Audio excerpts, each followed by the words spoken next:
Good morning, students. In biomolecules, we have studied the structure of glucose, open chain structure of glucose. Later on, the optical isomerism in glucose. Today, we are going to study the ring or cyclic structure of glucose. Ring or cyclic structure of glucose. But before studying this ring structure or cyclic structure of glucose, let us see few examples of monosaccharides and assign the D or L configuration to them. Here this is a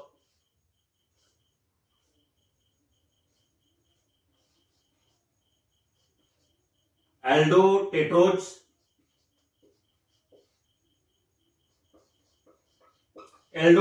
its name is 3-OH. Aldotetroz, why it is known as aldotetroz? Because it contains the aldehyde group and 4 carbon atoms, and therefore it is aldotetroz. Its name is 3-OH. Here we have to assign the configuration to 3-OH, whether the configuration of 3-OH is D or L, capital D or capital L. Second is the aldopentose.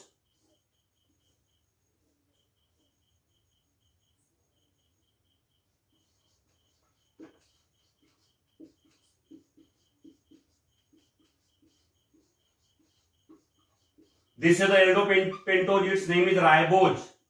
Now here, for both of these monosaccharides, we have to assign the configuration, whether the configuration is D or L. यहाँ पे D और L इन दोनों में से कौन सा है, इसके लिए कौन सा और इसके लिए कौन सा है, सिलेक्ट करना है.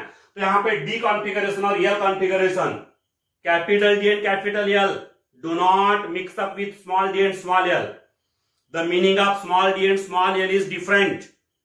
If there is a prefix small d in the name of any carbohydrate, then that suggests that it is a dextrorotatory compound, and small l suggests that the compound is lehorotatory. But the meaning of capital D and capital L is entirely different. Here, the configuration D is assigned to the compound or the carbohydrate if the hydroxy group at the lowest chirality center, hydroxy group at the lowest chiral carbon is on the right side. Now see in 3-OH, these are the 2 chiral carbons. Carbon number 2 and carbon number 3, these are the chiral carbon atoms. These 2 are the chiral carbon atoms, and therefore this is the lowest chiral carbon. And here the hydroxy group at the lowest chiral carbon is on the right hand side, and therefore the configuration to this 3-OH will be D. And therefore it is named as D3OH. इसके नाम के सामने D लगेगा prefix, इसका configuration D है क्योंकि ये दो जो कायरल कार्बन एटम्स है, इनमें से लोवेस्ट कायरल कार्बन हो गया, और लोवेस्ट कायरल कार्बन का हाइड्रोक्सी ग्रुप कहां पे, राइट साइड में, इसलिए इसका कॉन्फ़िगरेशन D. इसके नाम के सामने प्रीफिक्स लगेगा D. अब यहाँ पे देखिए राइबोज में कितने यहाँ पे कायरल कार्बन है, देखिए total chiral carbon atoms, second carbon, third carbon and fourth carbon, these are the chiral carbon atoms, asymmetric carbon atoms. अब ये तीनों asymmetric carbon atoms है, second, third और fourth, और इनमें से fourth वाला जो है वो lowest है, और lowest chiral carbon का हाइड्रोक्सी ग्रुप देखिए कहां पे है, लेफ्ट साइड में. लोवेस्ट chiral carbon का हाइड्रोक्सी ग्रुप लेफ्ट साइड में है, और इसके कारण इसका जो कॉन्फ़िगरेशन कैसा लिखा जाएगा, कैपिटल L, L राइबोज. तो इसका जो नाम लिखा जाएगा वहां पे L आएगा, L राइबोज, इसके नाम के सामने D आएगा. तो इस तरह से D और L कैसे असाइन करना कॉन्फ़िगरेशन, ये इस तरह से यहां पे समझना है. लोवेस्ट कायरल कार्बन का हाइड्रोक्सी ग्रुप राइट में, तो D नोटेशन, D कॉन्फ़िगरेशन, और लोवेस्ट कायरल कार्बन का हाइड्रोक्सी ग्रुप यदि लेफ्ट साइड में, तो L notation. Then come to the point, ring और साइक्लिक स्ट्रक्चर ऑफ ग्लूकोज.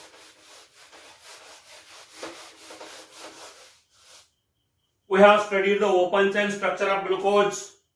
यहाँ पे अपन ने पढ़ चुके हैं कि ग्लूकोज का ओपन चेन स्ट्रक्चर कैसा है, और उस ओपन चेन स्ट्रक्चर के लिए फिशर प्रोजेक्शन फार्मूला भी पढ़ चुके हैं.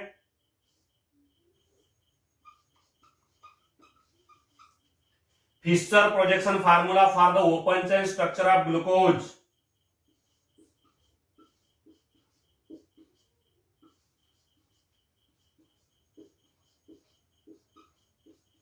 This is the open chain structure of glucose.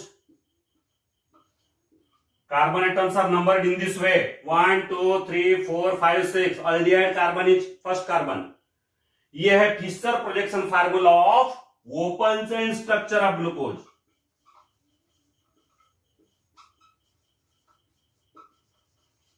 ये है open chain structure of glucose.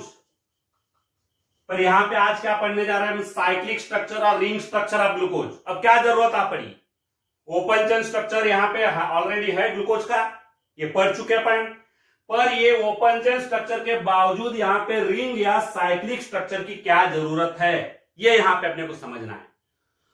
तो यहां पे पॉइंट ये है कि ये जो ओपन चेन स्ट्रक्चर है ग्लूकोज का, this open chain structure of glucose can not explain all of its properties. Glucose की जितनी भी कुछ फिजिकल प्रॉपर्टीज है और कुछ केमिकल प्रॉपर्टीज है, इनमें से बहुत सारी प्रॉपर्टीज ऐसी है कि जो प्रॉपर्टीज ओपन चेन स्ट्रक्चर के ऊपर से एक्सप्लेन नहीं की जा सकती. Means open chain structure cannot explain all properties of glucose and therefore there is a need of another structure of glucose.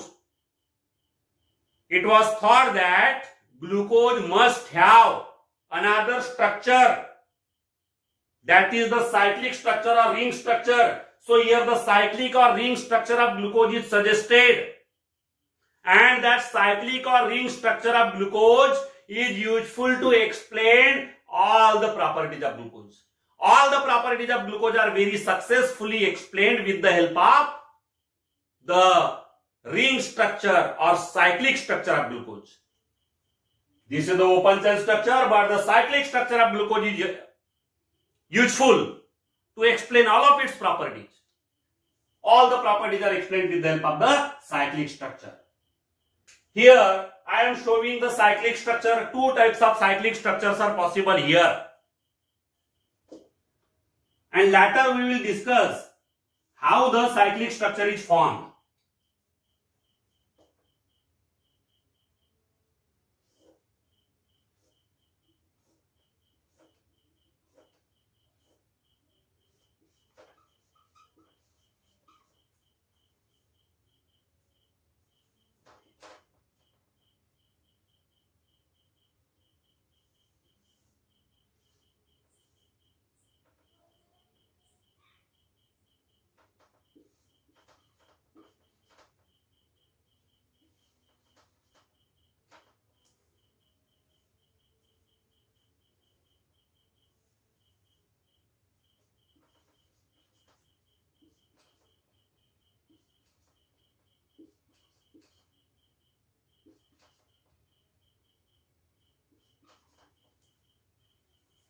This is one cyclic structure. Another cyclic structure of glucose.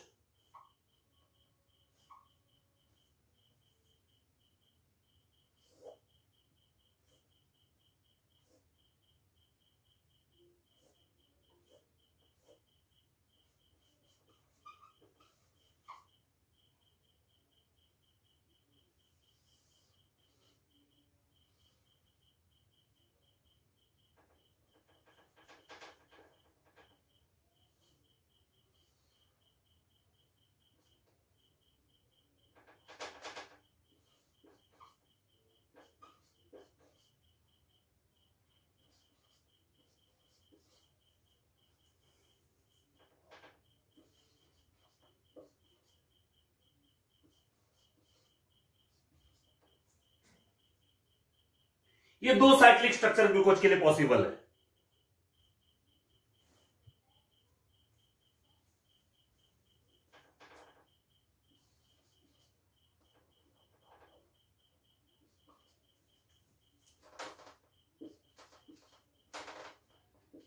These are the two cyclic structures of glucose. ये जो cyclic structure है इसको alpha glucose बोला जाता है. Alpha glucose. और ये जो साइक्लिक स्ट्रक्चर इसको बीटा ग्लूकोज बोला जाता है. अल्फा डी ग्लूकोज भी बोल सकते हैं क्योंकि लोवेस्ट कायरल कार्बन का हाइड्रोक्सी ग्रुप राइट साइड में है. Alpha D glucose, alpha D glucose. और ये कौन सा हो गया? Beta D glucose. These are the two cyclic और रिंग स्ट्रक्चर्स ऑफ ग्लूकोज। ये साइक्लिक स्ट्रक्चर है, यहां पे साइक्लिक स्ट्रक्चर है। देखिए अब साइकिल कौन सा, रिंग कौन सा, रिंग के अंदर कौन से एटम्स है, रिंग के अंदर 5 कार्बन एटम्स है, 5 कार्बन एटम्स आर देयर। ये 5 carbon 1 2 3 4 5, first second third fourth fifth. छठवां कार्बन रिंग में नहीं आता, 5 कार्बन एटम और 1 ऑक्सीजन एटम। ये 6 मेंबर्ड रिंग है यहां पे, this is the 6 membered ring. यहां पे भी देखिए 1 2 3 4 5, 5 कार्बन और 1 ऑक्सीजन, इस तरह का 6 मेंबर्ड रिंग है। तो ये रिंग स्ट्रक्चर है ग्लूकोज के। इन 2 रिंग स्ट्रक्चर्स में से इसको बोला जाता है अल्फा ग्लूकोज और इसको बोला जाता है बीटा ग्लूकोज। अब यहां पे ये जो दोनों रिंग स्ट्रक्चर्स है, these 2 ring structures of glucose are in equilibrium through the open chain structure। मतलब इन तीनों के बीच में इक्विलिब्रियम रहता है, इन दोनों के बीच में इक्विलिब्रियम है। They are in equilibrium through the open chain structure. मतलब ओपन चेन स्ट्रक्चर का कन्वर्सन अल्फा ग्लूकोज में भी होता है और बीटा ग्लूकोज में भी होता है, और ये दोनों अल्फा ग्लूकोज और बीटा ग्लूकोज दोनों इक्विलिब्रियम में एग्जिस्ट करते हैं। They exist in the state of equilibrium. Alpha glucose and beta glucose exist in the state of equilibrium. इन दोनों के बीच में इक्विलिब्रियम है। This equilibrium through the open chain structure is there, means they coexist। दोनों साथ में exist करते हैं। मतलब ग्लूकोज का मिक्सचर रहेगा तो ग्लूकोज के मिक्सचर में अल्फा ग्लूकोज भी रहेगा और बीटा ग्लूकोज भी रहेगा। They are in equilibrium with each other through the open chain structure of glucose। ये दोनों साइक्लिक स्ट्रक्चर यहां पे दिखाए गए। लेकिन यहां पे अभी सवाल है कि साइक्लिक स्ट्रक्चर बनता कैसे, साइक्लिक स्ट्रक्चर बनता कैसे। देखिए पहले तो देख लीजिए ओपन चेन स्ट्रक्चर है कैसा। ओपन चेन स्ट्रक्चर में फर्स्ट कार्बन है अल्डिहाइड ग्रुप का कार्बन, और 5वां जो कार्बन है उसका हाइड्रोक्सी ग्रुप देख लीजिए राइट साइड में, लोवेस्ट कायरल कार्बन एटम। होता क्या है यहां पे दोनों के बीच में रिएक्शन होती है। There is a reaction between the aldehyde group and the hydroxy group of the 5th carbon. ये दोनों के बीच में रिएक्शन होती है, अल्डिहाइड ग्रुप और ये अल्डिहाइड ग्रुप है और ये जो हाइड्रोक्सी ग्रुप है 5वें कार्बन का, इन दोनों के बीच में रिएक्शन हो रही है। और ये रिएक्शन होते समय एक्चुअली ये एडिशन रिएक्शन है, यहां पे ये दोनों के बीच में एडिशन रिएक्शन हो रही है। अब अल्डिहाइड ग्रुप का स्ट्रक्चर इस प्रकार से भी लिखा जा सकता है, अल्डिहाइड ग्रुप में भी रिटर्न एज, देखिए अल्डिहाइड ग्रुप कैसा होता है, CHO, इस तरह से लिख सकते हैं अल्डिहाइड ग्रुप को। अल्डिहाइड ग्रुप, इस अल्डिहाइड ग्रुप के साथ में ये वाला हाइड्रोक्सी ग्रुप यहां पे ऐड होता है, एडिशन रिएक्शन। और एडिशन होते समय होता क्या, देखिए इस OH का H, ये जो H है, ये H यहां से निकल के ऑक्सीजन के साथ में जुड़ेगा, H यहां से निकल के ऑक्सीजन के साथ में जुड़ेगा, ये वाला डबल बॉन्ड सिंगल बॉन्ड में कन्वर्ट हो जाएगा और ये ऑक्सीजन OH में कन्वर्ट हो जाएगा, नया वाला OH। और बाद में ये जो ऑक्सीजन है इसका कार्बन के साथ में बॉन्ड बनेगा। देखिए यहां पे ये वाला जो ऑक्सीजन है, ये वाला, ये यहां पे दिखाया गया। एक्चुअल में यहां पे सीधा कार्बन के बाद में ऑक्सीजन आ रहा है, ऑक्सीजन के बाद में सीधा ये कार्बन आ रहा है। ये 2 कार्बन के बीच में ये वाला ऑक्सीजन है, पहला कार्बन और 5वां कार्बन, ये दोनों कार्बन के बीच में ऑक्सीजन है। तो यही ऑक्सीजन है वो, ये 5वें वाले हाइड्रोक्सी ग्रुप का ये जो ऑक्सीजन है ये यहां पे आ रहा है, और ये वाला हाइड्रोजन इस ऑक्सीजन के साथ में कंबाइन होके OH बना रहा है। देखिए ये जो नया OH है, ये OH कैसे बना, ये वाला OH, ये ऑक्सीजन और यहाँ का हाइड्रोजन। ऑलरेडी ये वाला H जैसे का वैसा है, ये वाला H एज इट इज है, ये वाला OH बना, कैसे बना, ये ऑक्सीजन और यहाँ का हाइड्रोजन, ये दोनों मिलकर OH बन गया। अब ये वाला ऑक्सीजन काय के बीच में आ गया, ये वाला कार्बन और ये वाला कार्बन, ये दोनों कार्बन के बीच में आ गया ऑक्सीजन। तो इस तरह से साइक्लिक स्ट्रक्चर बन गया। ये जो न्यूक्लियोफिलिक एडिशन एक्चुअल में ये एडिशन हो रहा है, और यहाँ पे जो कंपाउंड बन रहा है ये हेमी एसिडल है। जैसे अल्डिहाइड में, अल्डिहाइड या कीटोन के साथ में अल्कोहल का जब एडिशन होता है तो पहले हेमी एसिडल बनता है, और हेमी एसिडल में फिर दूसरा मॉलिक्यूल जब अल्कोहल का ऐड होता है तो वहां पे एसिडल बनता है। उसी प्रकार से यहां पे ग्लूकोज के अंदर इंट्रामोलिकुलर न्यूक्लियोफिलिक एडिशन हो रहा है, इंटरमोलिकुलर नहीं, क्योंकि एक ही मॉलिक्यूल के अंदर within the same molecule of glucose there is aldehyde group as well as alcoholic group. एक ही मॉलिक्यूल के अंदर अल्डिहाइड ग्रुप है और अल्कोहलिक ग्रुप है, और इसके वजह से यहां पे इंट्रामोलिकुलर न्यूक्लियोफिलिक एडिशन रिएक्शन हो रही है, काय के बीच में, अल्डिहाइड ग्रुप और हाइड्रोक्सी ग्रुप के बीच में। Intramolecular nucleophilic addition. और यहां पे जो कंपाउंड बन रहा है ये साइक्लिक हेमिएसिडल बोला जाएगा इसको, साइक्लिक हेमिएसिडल बन गया, रिंग बन गया इसमें साइक्लिक, और ये हेमिएसिडल है, साइक्लिक हेमिएसिडल बन गया। और ये साइक्लिक हेमिएसिडल बनते समय एक नया कायरल कार्बन तैयार हो गया, newly formed chirality centre. Open chain structure में सेकंड वाला, थर्ड वाला, फोर्थ वाला और फिफ्थ वाला, ये 4 ही कायरल कार्बन थे। यहां पे 4 ही कायरल कार्बन थे पहले, लेकिन अभी 5वां कायरल कार्बन आ गया। कौन सा? ये जो एल्डिहाइड ग्रुप का जो कार्बन है, जो पहले कायरल कदापि नहीं था, वो कार्बन भी अभी यहां पे कायरल कार्बन में कन्वर्ट हो गया। ये भी कायरल कार्बन हो गया अभी पहला वाला। तो टोटल अभी 5 कायरल कार्बन बन गए। In the cyclic structure there are 5 chiral carbon atoms, asymmetric carbon atoms. In the open chain structure there were only 4, but यहाँ पे एल्डिहाइड ग्रुप का जो कार्बन है जिसका न्यूक्लियोफिलिक एडिशन OH के साथ में हो रहा है, तो ये एल्डिहाइड ग्रुप का जो कार्बन है वो भी कायरल कार्बन में कन्वर्ट हो रहा है। ये न्यूली फॉर्म्ड कायरल कार्बन है। ऐसे न्यूली फॉर्म्ड कायरल कार्बन को नाम है एनोमेरिक कार्बन। कौन सा? एनोमेरिक कार्बन बोलते हैं इसको। एनोमेरिक कार्बन है ना, नया, नए से बना हुआ कायरल कार्बन, एल्डिहाइड ग्रुप का कार्बन जो कायरल में कन्वर्ट हो चुका है, इसको बोलेंगे एनोमेरिक कार्बन। और इस तरह से साइक्लिक हेमिएसिडल बन जाता है न्यूक्लियोफिलिक एडिशन हो जाने से। और इस अल्फा ग्लूकोज और बीटा ग्लूकोज में फर्क क्या होता है देखिए। अल्फा ग्लूकोज में एनोमेरिक कार्बन का जो हाइड्रोक्सी ग्रुप है वो राइट में है, और बीटा ग्लूकोज में एनोमेरिक कार्बन का हाइड्रोक्सी ग्रुप लेफ्ट में है। देखिए ये वाला एनोमेरिक कार्बन है, एनोमेरिक कार्बन का हाइड्रोक्सी ग्रुप लेफ्ट में तो बीटा ग्लूकोज बोलेंगे, बीटा डी ग्लूकोज, और एनोमेरिक कार्बन का हाइड्रोक्सी ग्रुप राइट में तो अल्फा डी ग्लूकोज। ये दोनों साइक्लिक स्ट्रक्चर से ग्लूकोज के, अल्फा डी ग्लूकोज और बीटा डी ग्लूकोज। और ये अल्फा डी ग्लूकोज और बीटा डी ग्लूकोज में कोई ज्यादा फर्क नहीं है, फर्क सिर्फ एक ही जगह पे है। कहां पे? एनोमेरिक कार्बन पे। At the anomeric centre only there is a difference. Anomeric centre का कॉन्फ़िगरेशन अपोजिट है।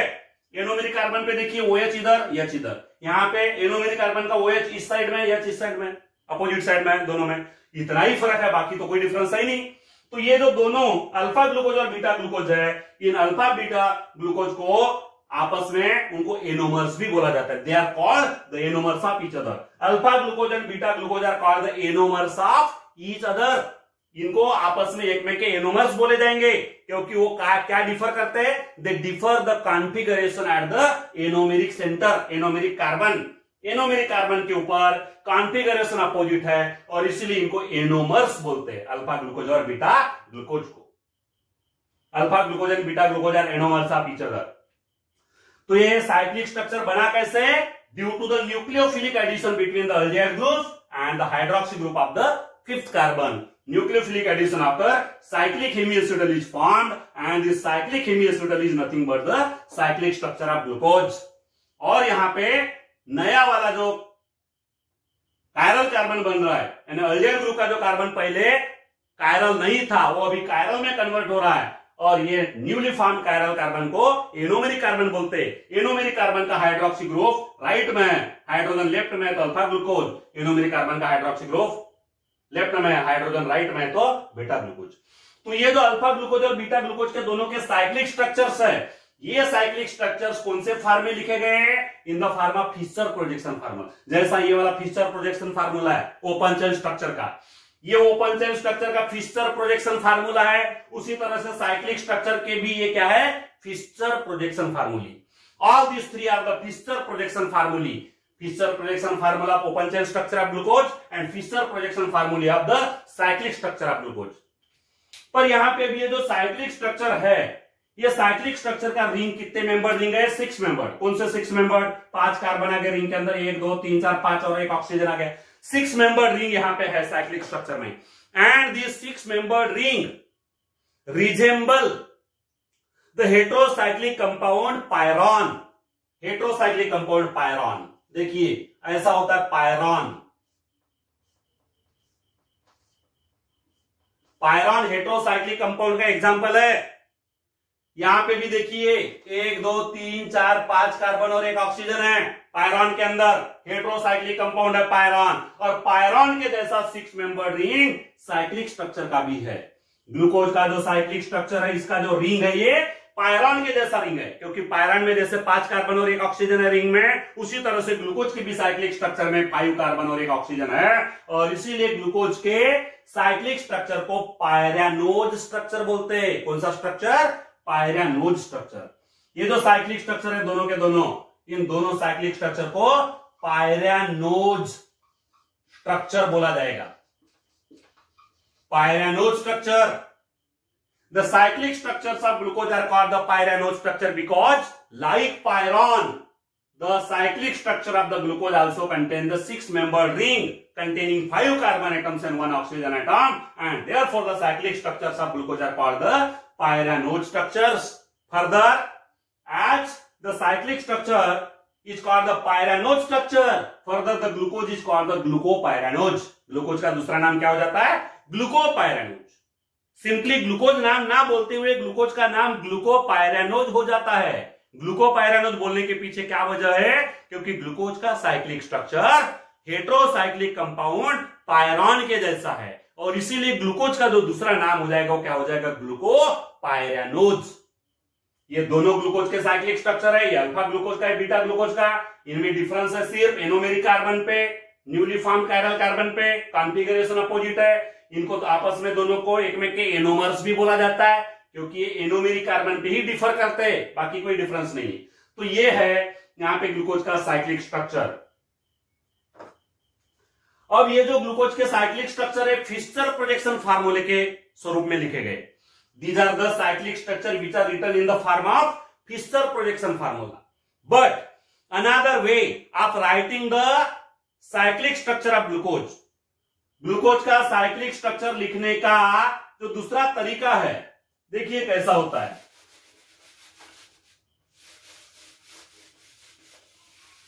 Another way of writing the cyclic structure of glucose, ये हो गए फिशर प्रोजेक्शन फार्मूले। Both of these are called the Fisher projection formulae of glucose cyclic structure which is represented by the Fisher projection formula. But here now we are going to represent the cyclic structure of glucose by the Haworth projection formula. कौन सा? Haworth projection formula. There is the Haworth projection formula to represent the cyclic structure. जैसे cyclic structure को Fisher projection फार्मूले के द्वारा तो दिखाई दिया अपन ने, लेकिन दूसरा तरीका है साइक्लिक स्ट्रक्चर दिखाने का। कौन सा? Haworth projection formula. अब इस हावर्थ प्रोजेक्शन फार्मूले में जो हेक्सागोनल रिंग होता है, 6 मेंबर्ड रिंग होता है। 6 मेंबर्ड रिंग, कौन से 6 मेंबर्स? 5 कार्बन और 1 ऑक्सीजन वाला। ये जो 6 मेंबर्ड रिंग है ये फ्लैट रिंग के रूप में दिखाया जाएगा। The ring which is present in the horizontal plane. Horizontal plane वाला रिंग रहेगा ये कैसा?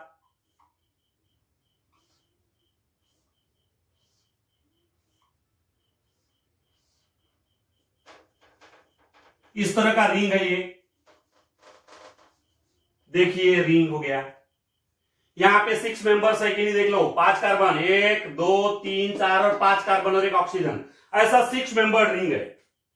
यह हॉरिजॉन्टल प्लेन में है, ऐसा इस तरह के प्लेन में यह हॉरिजॉन्टल प्लेन में रिंग रहेगा। 6 मेंबर्ड रिंग, पायरैनोज रिंग, पायरॉन के जैसा रिंग है, हेटेरोसाइक्लिक कंपाउंड के जैसा। यह पायरैनोज रिंग वर्टिकल प्लेन में है, sorry in the horizontal plane, it is in the horizontal plane. अब ये पहला कार्बन, दूसरा, तीसरा, चौथा और 5वां, यहां पे देखिए साइक्लिक स्ट्रक्चर के अंदर फिशर प्रोजेक्शन फार्मूले में जो ग्रुप राइट साइड में दिखाई दे रहे, हावर्थ प्रोजेक्शन फार्मूले में वही ग्रुप रिंग के नीचे दिखाई देंगे। रिंग के नीचे, ये रिंग की ऊपरी साइड हो गई, रिंग की नीचे की साइड। अब नीचे वाली जो साइड है उसको अल्फा साइड बोलते हैं, नीचे वाली साइड को अल्फा साइड, और रिंग की ऊपर वाली जो साइड है इसको बीटा साइड बोलते हैं, बीटा साइड। अब ये हो गया पहला कार्बन, ये दूसरा कार्बन, तीसरा कार्बन, चौथा कार्बन, पांचवा कार्बन, ठीक है, और छठवां कार्बन भी है, वो दिखाते हैं। तो यहां पे देखिए अभी फर्स्ट कार्बन को फिशर प्रोजेक्शन फार्मूले में देखिए, first carbon, second carbon, third carbon और फोर्थ कार्बन तक देख लो पहले, 4 कार्बन के। इन चारों कार्बन के जो एटम या ग्रुप फिशर प्रोजेक्शन फार्मूले में राइट साइड में है, वो ग्रुप हावर्थ प्रोजेक्शन फार्मूले में रिंग के नीचे आएंगे, मतलब अल्फा साइड में आएंगे। अल्फा साइड रिंग के नीचे वाले साइड को, ये ऐसा हॉरिजॉन्टल रिंग है, हॉरिजॉन्टल रिंग के नीचे वाली साइड है अल्फा साइड, हॉरिजॉन्टल रिंग के ऊपर वाली साइड है बीटा साइड। अब यहां पे फिशर प्रोजेक्शन फार्मूले में पहला कार्बन, दूसरा, तीसरा और चौथा कार्बन, ये चारों कार्बन के जितने भी एटम या ग्रुप राइट साइड में दिख रहे हैं, वो ग्रुप या एटम कहां पे आ जाएंगे, हावर्थ में, अल्फा साइड में, मतलब रिंग के नीचे में। तो देखिए पहले कार्बन का OH राइट साइड में है, मतलब ये यहां पे आएगा, ये वाला OH यहां पे आएगा नीचे में अल्फा साइड में, ये वाला H यहां पे आ जाएगा, ये वाला OH यहां पे आ जाएगा। जब ये चारों रिंग के नीचे आ गए तो ऑब्वियस है कि ये बाकी के चारों लेफ्ट साइड वाले ऊपर आ जाएंगे। H, यहां पे भी H, यहां पे OH, यहां पे H। अब बच गया पांचवें कार्बन का। पांचवें कार्बन को क्या अटैच है, हाइड्रोजन अटैच है और CH2H, CH2H यानी छठवां कार्बन हो गया। तो हाइड्रोजन को यहां पे नीचे रखना है, हाइड्रोजन को नीचे रखना है पांचवें कार्बन के, और जो CH2H है, इस CH2H को ऊपर लेना है पांचवें कार्बन के ऊपर में, ये हो गया छठवां कार्बन। तो इस तरह से जो बन जाता है, इसका नाम है Haworth projection formula. It is the Haworth projection formula, Haworth projection formula. It is the Haworth projection formula of alpha D glucose, alpha D glucopyranose. ये है अल्फा डी ग्लूकोपाइरानोज का Haworth projection formula, alpha D glucopyranose का Haworth projection formula. तो क्या फर्क होता है Fisher projection formula और हावर्थ प्रोजेक्शन फार्मूला? ये दोनों मॉलिक्यूल एक ही है, ये दोनों मॉलिक्यूल एक जैसे एक ही है, alpha D glucose, alpha D glucose. लेकिन ये अल्फा डी ग्लूकोज का फिशर प्रोजेक्शन फार्मूला है और ये अल्फा डी ग्लूकोज का हावर्थ प्रोजेक्शन फार्मूला है। यानी साइक्लिक स्ट्रक्चर जो ग्लूकोज का है, ये दो तरह से लिखा जाता है, by Fischer projection formula and Haworth projection formula. ये फिशर प्रोजेक्शन फार्मूला हो गया अल्फा डी ग्लूकोज का, ये हावर्थ प्रोजेक्शन फार्मूला हो गया। तो हावर्थ प्रोजेक्शन फार्मूला सिंपल है, ये कि यहाँ पे 6 मेंबर्ड रिंग रहेगा जिसमें 5 कार्बन और 1 ऑक्सीजन रहेगा। वो रिंग ऐसा फ्लैट है, हॉरिजॉन्टल प्लेन में है। उसके बाद में फिशर प्रोजेक्शन फार्मूले में जो जो ग्रुप राइट साइड में दिख रहे हैं, वो राइट साइड वाले ग्रुप हावर्थ प्रोजेक्शन फार्मूले में कहां पे आएंगे, नीचे में आएंगे, रिंग के नीचे में, मतलब अल्फा साइड में आ जाएंगे।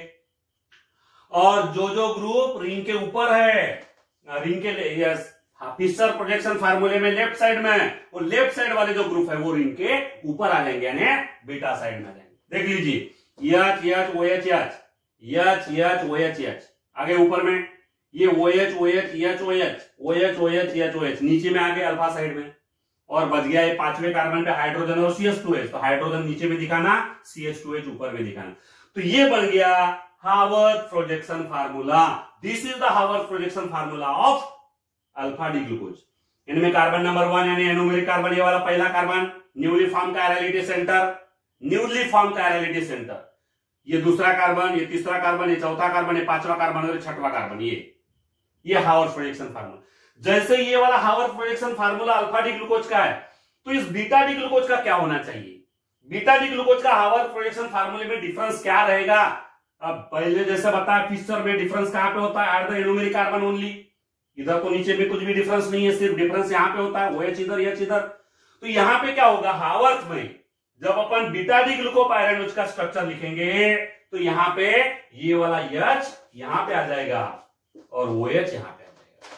इतना ही फर्क होता है, क्योंकि राइट साइड वाले नीचे में, ये वो राइट साइड में तो नीचे आ गया, लेफ्ट साइड वाले ऊपर में, OH ऊपर लेफ्ट में है तो ऊपर आ गया। तो ये हो गया अभी Haworth projection formula of beta D glucopyranose. तो इस तरह से हावर्थ प्रोजेक्शन फार्मूला और फिशर प्रोजेक्शन फार्मूले, ये दो प्रकार के प्रोजेक्शन फार्मूले होते हैं to write the cyclic structure of glucose. इन साइक्लिक स्ट्रक्चर को पायरानोज स्ट्रक्चर या ग्लूकोपाइरानोज इसलिए बोला जाता है क्योंकि ये साइक्लिक स्ट्रक्चर जो है, ये रिंग स्ट्रक्चर पायरॉन के जैसे स्ट्रक्चर है, हेटेरोसाइक्लिक कंपाउंड पायरॉन के जैसे। तो इस तरह से ये हो गया cyclic structure of glucose. Thank you.